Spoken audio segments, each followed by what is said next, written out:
The day after his big primary win, Mitt Romney had to clarify a remark to some that made him sound cold-hearted toward the poor. But the GOP frontrunner is on a roll after his Florida victory nonetheless. News Channel 5's Evan Axelbank is here tonight to put it all in perspective. Evan? Shannon Jay, the apparent GOP frontrunner has what his rivals want. Mitt Romney's got money and a new burst of momentum.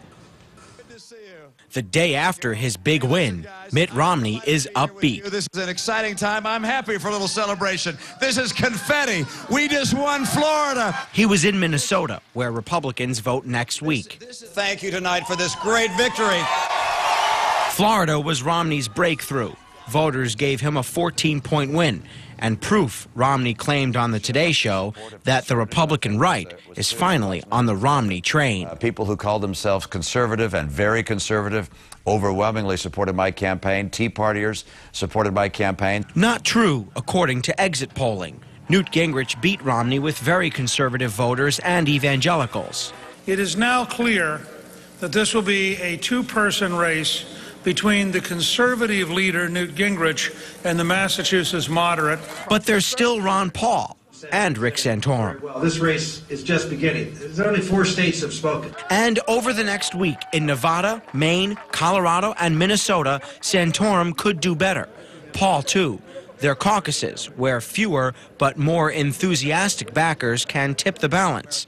Meanwhile, mega-rich Mitt Romney raised eyebrows. I'm not concerned about the very poor. He scrambled to clarify, saying that the poor have a safety net. The rich are doing fine. He's concerned about the middle class, 90 to 95% of Americans who are struggling.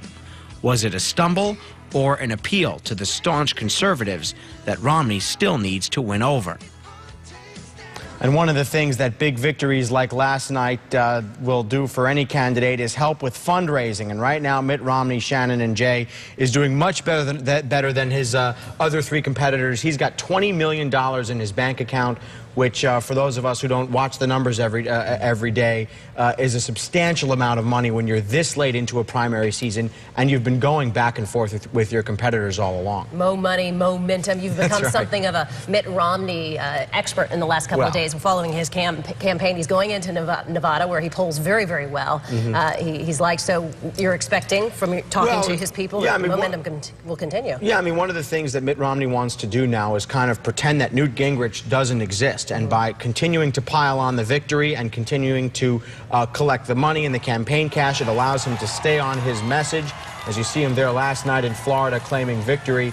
And one of the things about doing well is it allows you to keep doing well. And there's not even a debate until February 22nd. So after we had all these debates over the last couple of months, now Newt Gingrich in some ways has lost his chance to shine because he did so well during those debates, and that was kind of what gave him his boost. And when you say piling on, you also mean the negative campaigning that we saw. That's only going to continue with that big war chest that he's got, too. Yeah, I mean, one of the things people say is that negative campaigning continues as much as people don't like it because it works. All right, Evan Axelbank, thank you. Now, South Florida's